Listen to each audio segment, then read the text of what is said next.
Namaste students. Today we move on to next topic, that is what is an auditor and or who is an auditor. Now auditor means he is a professional. Auditor is a professional who helps determine if the organizations and businesses follow the rules, operate with integrity and accurately present financial information. Auditor ಹೇಳಿದರೆ ಅವನು rules ಅನ್ನು follow ಮಾಡೋದು ಮತ್ತು business operate with integrity, share holders ಮತ್ತು ಮ್ಯಾನೇಜ್ಮೆಂಟಿನಲ್ಲಿ ಯಾವುದೇ mistakes ಇಲ್ಲದಾಗೆ ನೋಡ್ಕೊಳ್ಳೋದು ಮತ್ತು accurate present financial information, financial information ಆಗಿ ಅಕ್ಯುರೇಟ್ ಆಗಿ ಪ್ರೆಸೆಂಟ್ ಮಾಡಲಿಕ್ಕೆ ಹೆಲ್ಪ್ ಮಾಡುವವನನ್ನು ನಾವು ಆಡಿಟರ್ ಅಂತ ಹೇಳ್ತೇವೆ. ಇಲ್ಲಿ ಆಡಿಟರ್ ಇದು qualification, he must passed with or get certificate from the chartered accountant. ಅವನು ಚಾರ್ಟರ್ಡ್ ಅಕೌಂಟೆಂಟ್ ಇದರಿಂದ ಅವನು ಸರ್ಟಿಫಿಕೇಟ್ ತಗೊಂಡು ಪಾಸ್ ಆಗಿರ್ಬೇಕು, CA ಪಾಸ್ ಆಗಿರಬೇಕು. Then what is on auditor? ನೋಡಿ, ಆಡಿಟರ್ ಹೇಳಿದ್ರೆ ಒಂದು ಭೂತ ಅಲ್ಲ. See, listen. He is not an auditor. This is not an auditor. Auditor is an person. Auditor is a person. Their job is to validate documentation. ಎಲ್ಲ ಅವನ ಕೆಲಸ ಎಂತ ಅಂದರೆ ಎಲ್ಲ ವ್ಯಾಲಿಡ್ ಡಾಕ್ಯುಮೆಂಟೇಶನ್ ಮಾಡೋದು. ಅಂದರೆ ಕರೆಕ್ಟ್ ಎವಿಡೆನ್ಸ್ ಮುಖಾಂತರ ರೆಕಾರ್ಡ್ಸ್ ಎಲ್ಲ ಸರಿ ಇದೆ ಇಲ್ವಾ ಅಂತ ಚೆಕ್ ಮಾಡೋದು. Their job is to validate documentation. This means they look at documentation. ಅಂದರೆ ಅವನು ಎಲ್ಲ ರೆಕಾರ್ಡ್ಸ್ ಎಲ್ಲ ಕ್ಲಿಯರ್ ಆಗಿ ಎವಿಡೆನ್ಸ್ ಮುಖಾಂತರ ಬರ್ದಿದಾರ ಇಲ್ವಾ, ಟ್ರಾನ್ಸಾಕ್ಷನ್ಸ್ ಅನ್ನು ಬರ್ದಿದಾರ ಇಲ್ವಾ ಅಂತ ಚೆಕ್ ಮಾಡೋದು. And make sure people are following the documentation. ಅಂದರೆ ಯಾರೇ ಒಂದು ಟ್ರಾನ್ಸಾಕ್ಷನ್ಸ್ ಟ್ರಾನ್ಸ್ಫರ್ ಮಾಡುವಾಗ ವಿತ್ ಎವಿಡೆನ್ಸ್ ಮುಖಾಂತರ ಟ್ರಾನ್ಸ್ಫರ್ ಮಾಡಬೇಕು. ಸೊ ಈಗ ಆಡಿಟರ್ ಅದನ್ನೆಲ್ಲ ಚೆಕ್ ಮಾಡಿ ಡಾಕ್ಯುಮೆಂಟೇಶನ್ ಮಾಡುವವನಿಗೆ ನಾವು ಆಡಿಟರ್ ಅಂತ ಹೇಳ್ತೇವೆ. Auditors go from company to company validating documentation. ಅವನು ಒಂದು ಕಂಪನಿಯಿಂದ ಇನ್ನೊಂದು ಕಂಪನಿಗೆ ಹೋಗ್ತಾನೆ, ದಟ್ ವ್ಯಾಲಿಡೇಟಿಂಗ್ ಡಾಕ್ಯುಮೆಂಟೇಶನ್ ಮಾಡಲಿಕ್ಕೆ ಹೋಗ್ತಾನೆ. ಡಾಕ್ಯುಮೆಂಟೇಶನ್ ಹೇಳಿದರೆ ಎವಿಡೆನ್ಸ್ ಮುಖಾಂತರ ಚೆಕ್ ಮಾಡೋದು. Auditors are just people who ask questions about how you do your job. ಅವನು ಒಬ್ಬ simple person, who ask questions about how you do your job. So ಆದ ಕಾರಣ auditor ಹೇಳಿದರೆ ಯಾವುದೇ ಒಂದು ಈ ರೀತಿಯ ಒಂದು ಇದು ಅಲ್ಲ, ಅವನೊಬ್ಬ ಪರ್ಸನ್. ಬಟ್ ಅವನು ಏನೆಲ್ಲ ಕಂಪನಿಯವರು ಮಿಸ್ಟೇಕ್ಸ್ ಮಾಡ್ತಾರೆ ಅದನ್ನು ಫೈಂಡ್ ಔಟ್ ಮಾಡುವ ಅವನದ್ದು ಕೆಲಸ. So qualification of an auditor, ಆಡಿಟರ್ನ qualification according to section 226 and subsection 1 and 226 subsection 2 of the Companies Act, prescribed qualification of auditors are as follows. Point number 1, section 226, in that one, auditor of a company may be either or an individual. ಅಂದರೆ auditor ಅವನು individual ಕೂಡ ಆಗಿರ್ಬೋದು ಅಥವಾ firm ಕೂಡ ಆಗಿರ್ಬೋದು. That means individual ಹೇಳಿದರೆ ಒಬ್ಬನೇ ಬಂದು ಆಡಿಟ್ ಮಾಡ್ಬೋದು, ಅಥವಾ ಅವರೊಂದು ಫರ್ಮಿನಾಗೆ ಮಾಡಿ ಅದರಲ್ಲಿ 3-4 ಜನ ಎಲ್ಲ ಸೇರಿ ಪಾರ್ಟ್ನರ್ಶಿಪ್ಪಿನ ಫರ್ಮಿನಾಗೆ ಮಾಡಿ ಅವರೆಲ್ಲ ಸೇರಿ ಕೂಡ ಆಡಿಟ್ ಮಾಡ್ಬೋದು. So auditor of a company may be either an individual or a firm. ಒಬ್ಬ ಕೂಡ ಇರ್ಬೋದು ಅಥವಾ ಅದರಲ್ಲಿ 4-5 ಮಂದಿ ಕೂಡ ಇರ್ಬೋದು. ಆ ಫರ್ಮ್ ಅನ್ನು ಕೂಡ ಆಡಿಟರ್ ಅಂತಾನೆ ಹೇಳ್ತೇವೆ. ಇಂಡಿವಿಜುವಲ್ ಬಂದು ಕೂಡ ಆಡಿಟ್ ಮಾಡ್ಬೋದು ಅಥವಾ ಫರ್ಮ್ ಕೂಡ ಬಂದು ಆಡಿಟ್ ಮಾಡ್ಬೋದು. Here 2 cases. One is the individual, another one is the firm. In case of an individual, he should be a chartered accountant with the meaning of Chartered Accountant Act 1949. ಅವನು individual person ಆದರೆ ಅವನು chartered accountant, chartered CA ಆಗಿರಬೇಕು. If an should be a chartered accountant within the meaning of Chartered Accountant Act 1949. That means he should get holding a certificate of practice. ಅಂದರೆ ಅವನು CA pass ಆಗಿರಬೇಕು. ಈಗ ಅವನು individual ಆಗಿ company audit ಮಾಡೋದಾದರೆ ಅವನು CA ಸರ್ಟಿಫಿಕೇಟನ್ನು ಹೊಂದಿರಬೇಕು. ಇಲ್ಲಿ ಎರಡು ಆಪ್ಷನ್ ಇದೆ, ಒಂದು individual, another one the firm. In case of firm also auditor all the partners of the firm shall be A chartered accounts.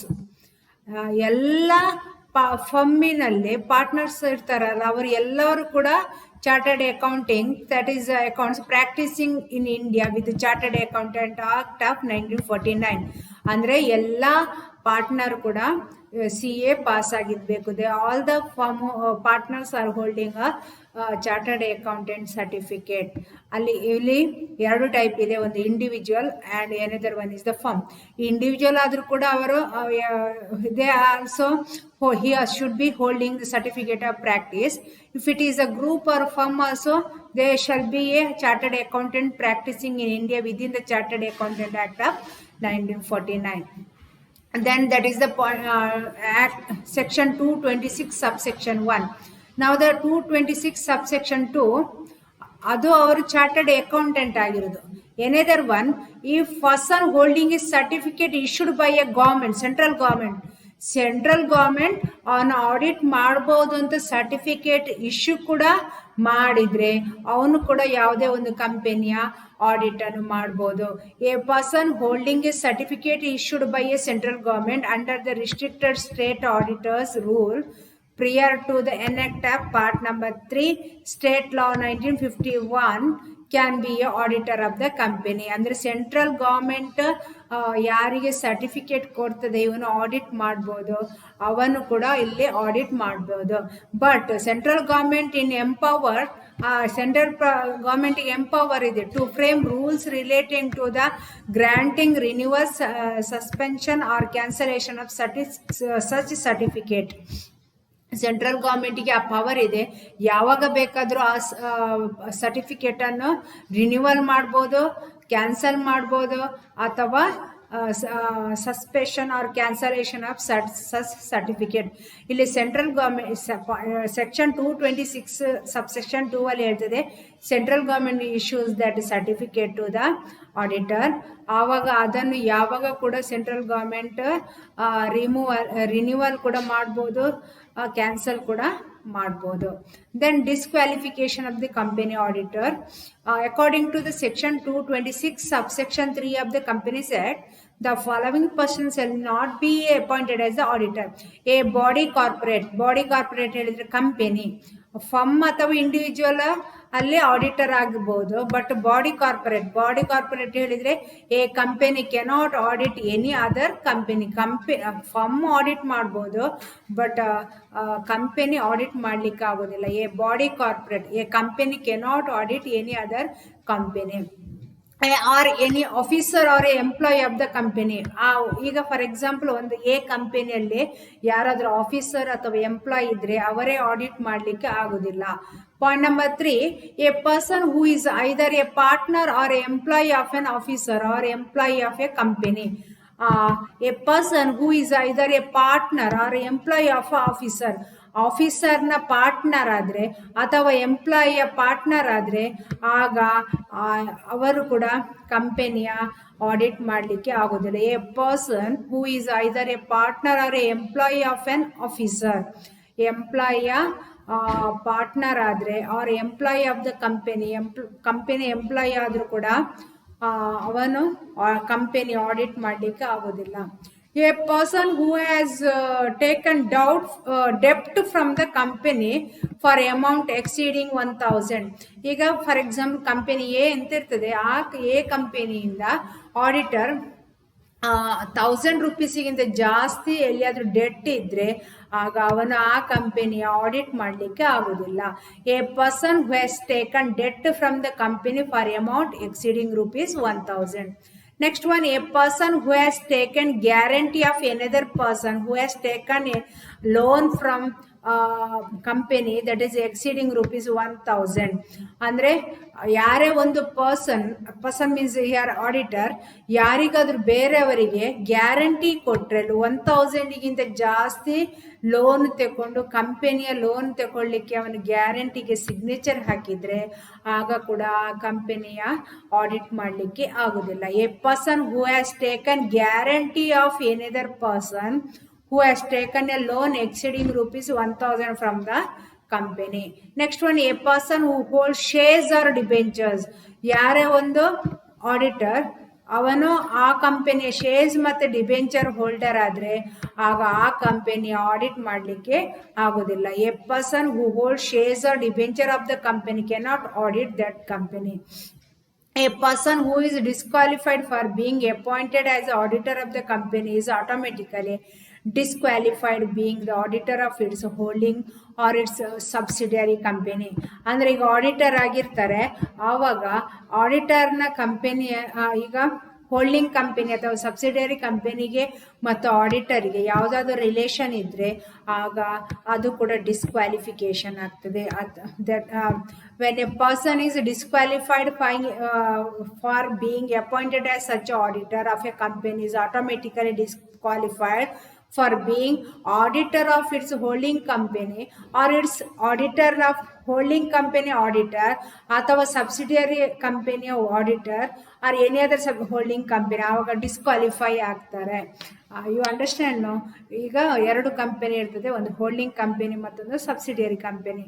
ಈಗ ಸಬ್ಸಿಡಿಯರಿ ಕಂಪನಿ ಹೋಲ್ಡಿಂಗ್ ಕಂಪನಿಯ ಆಡಿಟರ್ ಸಬ್ಸಿಡಿಯರಿ ಕಂಪನಿಗೆ ಯಾವುದಾದ್ರೂ ರಿಲೇಷನ್ ಇದ್ದರೆ ಆವಾಗ ಆವಾಗ ಕಂಪನಿಯ ಆಡಿಟರಿಗೆ ಡಿಸ್ಕ್ವಾಲಿಫೈ ಆಗ್ತದೆ. ಯಾಕೆಂದರೆ ಅವರಿಗೆ ಸಬ್ಸಿಡಿಯರಿ ಕಂಪನಿಗೆ ಅವರಿಗೆ ಏನಾದರೂ ರಿಲೇಷನ್ ಇರ್ತದೆ, like that he is an employee or he is giving any loans etcetera.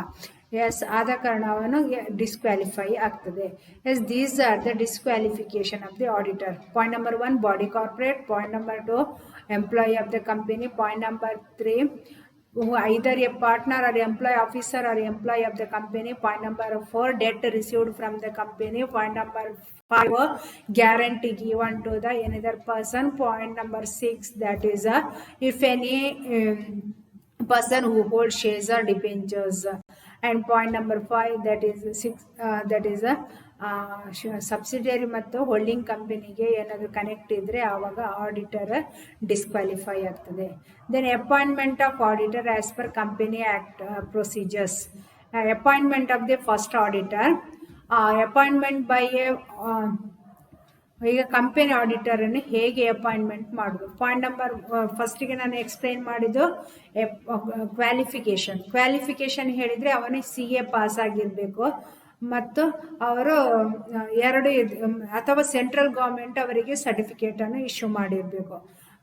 Another one disqualification ಹೇಳಿದರೆ body of the corporator, then employee ಅಥವಾ ಲೋನ್ ತಗೊಂಡಿದ್ರೆ ಅಥವಾ ಗ್ಯಾರಂಟಿ ಹಾಕಿದರೆ ಮತ್ತು ಶೇರ್ಸ್ ಅಥವಾ ಡಿಬೆಂಚರನ್ನು ಹೋಲ್ಡ್ ಮಾಡಿದರೆ ಆವಾಗ ಡಿಸ್ಕ್ವಾಲಿಫೈ ಆಗ್ತದೆ. ಈಗ ಆಡಿಟರನ್ನು ಹೇಗೆ ಅಪಾಯಿಂಟ್ ಮಾಡೋದಂತ, appointment of an auditor as per companies act.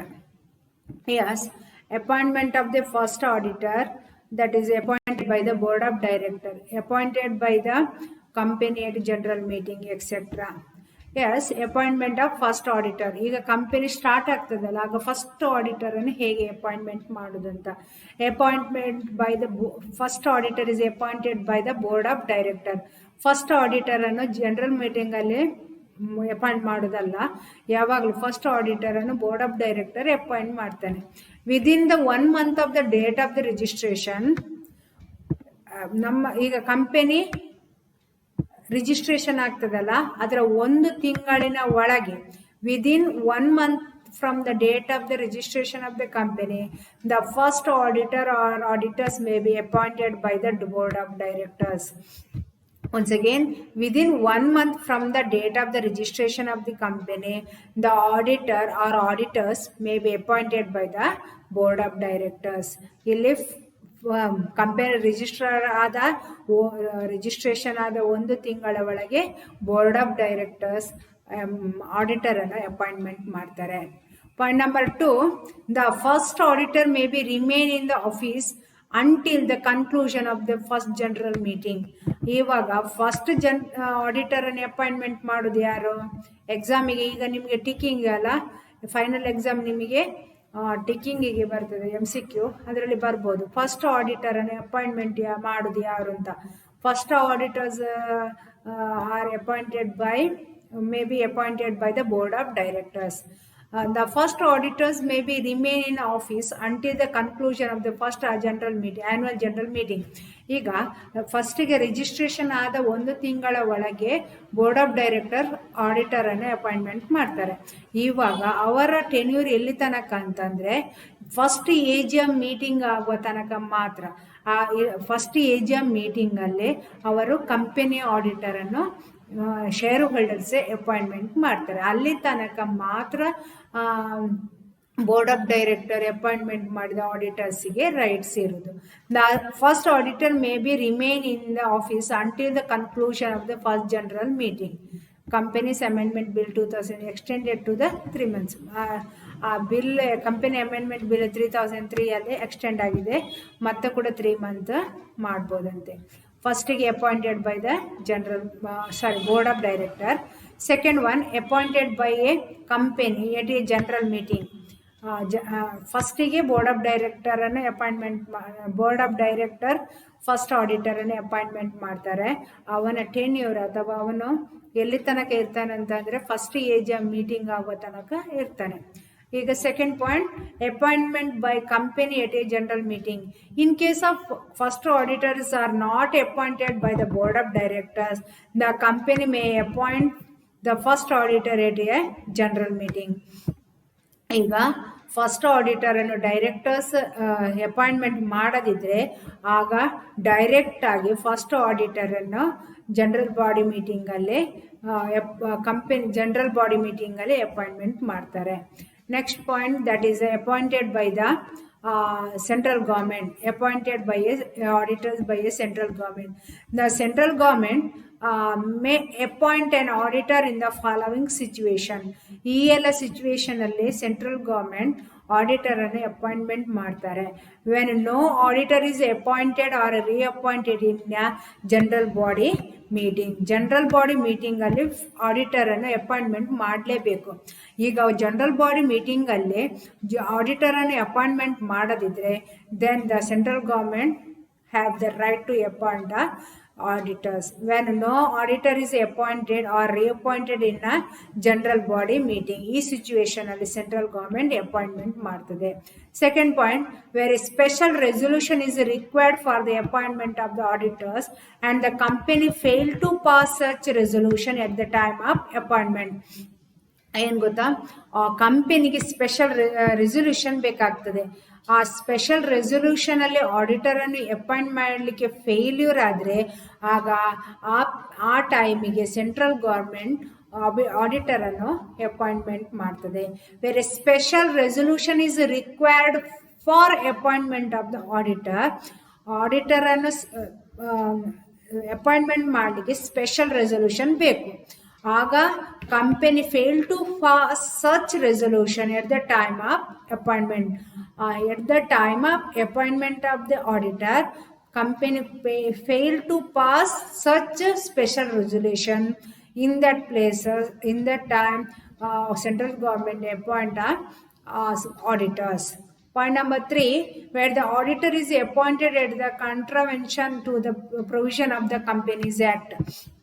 ಯಾವುದಾದ್ರೂ ಈಗ ಕಂಪನೀಸ್ ಆ್ಯಕ್ಟ್ಗೆ ಅದು ಸರಿಯಾಗಿ ಬರಲಿಲ್ಲ ಅಂತಂದರೆ, ಏನಾದರೂ ರೂಲ್ಸ್ ಆ್ಯಂಡ್ ರೆಗ್ಯುಲೇಷನ್ ಫಾಲೋ ಮಾಡಲಿಲ್ಲ ಅಂತಂದರೆ ಆಗ ಡೈರೆಕ್ಟಾಗಿ ಸೆಂಟ್ರಲ್ ಗೌರ್ಮೆಂಟ್ ಅಪಾಯಿಂಟ್ಮೆಂಟ್ ಮಾಡ್ತದೆ. Where the auditor is appointed in the contravention to the provision of the companies act, in that time central government can have right to appoint a auditor.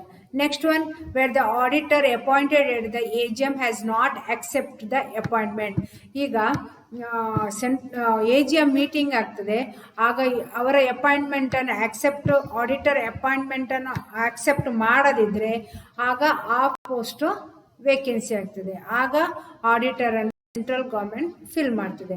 Wear the auditor appointed at the AGM general body meeting has not accepted the appointment, ಅಲ್ಲಿ pass ಆಗಿರ್ತದೆ but ಅವನು auditor accept ಮಾಡದಿದ್ರೆ ಆಗ auditor ಅನ್ನು central government appointment ಮಾಡ್ತವೆ.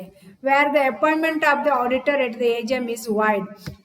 AGM meeting ಅಲ್ಲಿ auditor ಅನ್ನು appointment ಮಾಡ್ತಾರೆ ಬಟ್ ಅದು ವಾಯ್ಡ್ ಆಗಿರ್ತದೆ. So in that situation also central government have the right to appoint auditor. Yes, how to appoint a auditor by the central government. A company should apply to the central government. A company ಯಾವ ರೀತಿಯಲ್ಲಿ central government appointment ಮಾಡ್ತದೆ ಅಂತಂದ್ರೆ, first company should apply to the central government along with the list of the name of the auditor.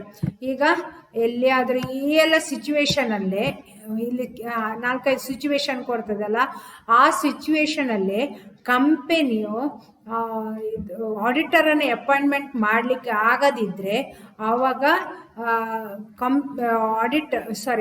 Company central ಗೌರ್ಮೆಂಟ್ಗೆ application ಹಾಕ್ತದೆ along with the list of the name of the auditors whom the company suggests for the appointment of the auditor. ಅಂದ್ರೆ ಕಂಪನಿಗೆ select ಮಾಡಲಿಕ್ಕೆ appointment ಮಾಡಲಿಕ್ಕೆ ಆಗದಿದ್ರೆ company ಒಂದು 4-5 ಜನರ ಆಡಿಟರ್ನ ಹೆಸರನ್ನು ಕೊಡ್ತದೆ.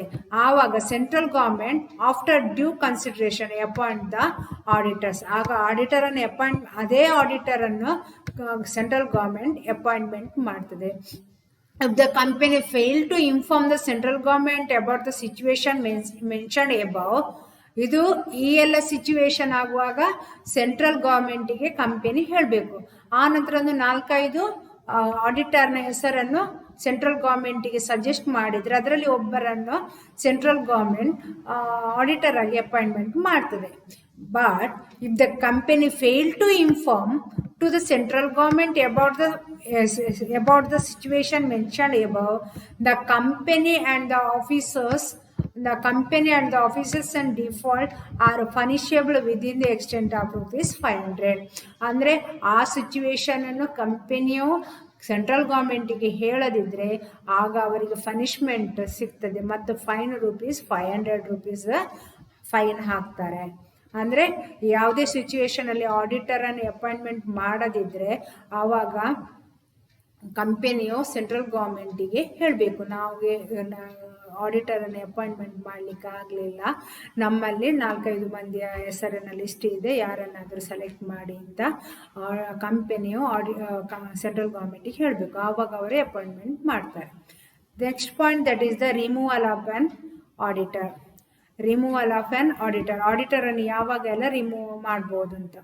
A companies act of 2013 lays that the provision for the removal or change of the auditor before the completion is then. This happens those cases where the organization is not satisfied with the services of the auditor. ಆಡಿಟರ್ನ services ಇವರಿಗೆ ಆರ್ಗನೈಸೇಷನ್ಗೆ satisfaction ಆಗದಿದ್ದರೆ ಆವಾಗ tenure ಮುಗಿಯುವ ಮೊದಲೇ ಅವನನ್ನು ತೆಗಿಬಹುದು. If the companies act of 2013 lays that the provision of the removal or change of the auditor before the completion of his tenure, ಅವನಿಗೆ ಫಾರ್ ಎಕ್ಸಾಂಪಲ್ ಒಂದು ಆಡಿಟರಿಗೆ 1 year ಇದ್ರೆ ಅದರ ಮೊದಲೇ ನಾವು ಅವನನ್ನು ತೆಗೆಯುವುದಾದ್ರೆ ಯಾಕೆ ತೆಗಿಬೇಕಂತಂದ್ರೆ, this happens in those cases where the organisation is not satisfied with the services of the auditor. ಆಡಿಟರ್ನ ಸರ್ವಿಸಸ್ ಆರ್ಗನೈಸೇಷನ್ಗೆ ಸ್ಯಾಟಿಸ್ಫ್ಯಾಕ್ಷನ್ ಆಗದಿದ್ರೆ ಆವಾಗ ಅವನನ್ನು ರಿಮೂವಲ್ ಮಾಡ್ಬೋದು. The procedure of the removal of the auditor has been given in the subsection 1 of the section 140 of the Companies Act. Company Act of 2013 section 140 and subsection 1 ನಲ್ಲಿ ಹೇಗೆಲ್ಲ removal ಮಾಡ್ಬೋದು, removal ಮಾಡುವ procedure ಹೇಳಿದ್ದಾರೆ ಅಂತ ಹೇಳಿದ್ದಾರೆ. Next point, before being removal by the firm, the auditor is given a fair and reasonable chance of laying down the reason for his inappropriate conduct. ಅವನು ಕಂಪನಿಯಿಂದ remove ಮಾಡುವ ಮೊದಲು ಅವನಿಗೆ ಯಾಕೆ ಅವನು ಆ ರೀತಿ ಮಿಸ್ಬಿಹೇವ್ ಅಥವಾ ಮಿಸ್ಅಪ್ರೋಪ್ರಿಯೇಟ್ ಮಾಡಿದಾನೆ ಅಂತ ಹೇಳುವ ಒಂದು ಚಾನ್ಸ್ ಕೊಡಬೇಕು ಅಂತ ಹೇಳಿದ್ದಾರೆ. Before being removed by the firm, auditor ಅನ್ನು ರಿಮೂವ್ ಮಾಡುವ ಮೊದಲು the auditor is given a fair and reasonable chance of laying down reason for his inappropriate conduct. ಅವನು ಎಲ್ಲಿಯಾದರೂ ಮಿಸ್ಬಿಹೇವ್ ಅಥವಾ ಇನ್ಅಪ್ರೋಪ್ರಿಯೇಟ್ ಮಾಡಿದರೆ ಆಗ ಅವನು ಯಾಕೆ ಮಾಡಿದ್ದಾನೆ ಅದಕ್ಕೆ ಫೇರ್ ಆ್ಯಂಡ್ ರೀಸನೇಬಲ್ ರೀಸನ್ ಕೊಡಬೇಕು, ಯಾಕೆ ಆಡಿಟರ್ ಆ ರೀತಿ ಮಾಡಿದ್ದಾನೆ ಅಂತ ಹೇಳಬೇಕು, ಅವನಿಗೆ ಒಂದು ಚಾನ್ಸ್ ಕೊಡಬೇಕು ಅಂತ ಹೇಳಿದ್ದಾರೆ. Next one, if the auditor is being removed before the completion of his term, the approval of the central government is necessary being before passing the special resolution by the company.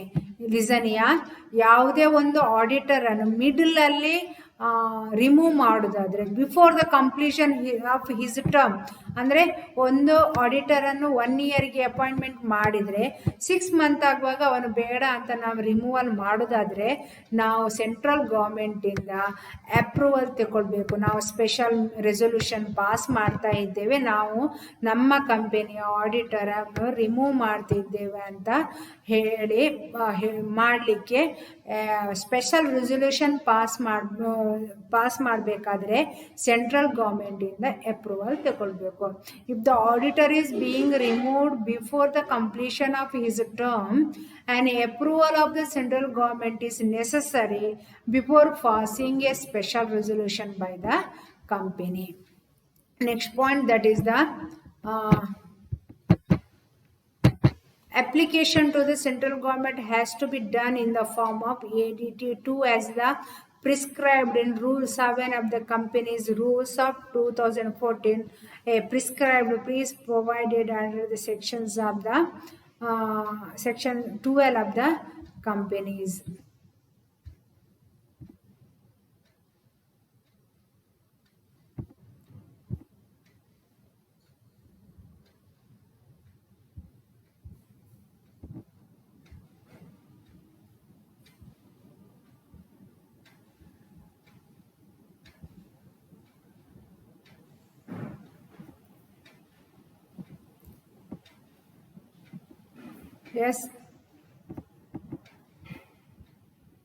Yes, these are the cases when removal of the auditors. Yes, thank you, students.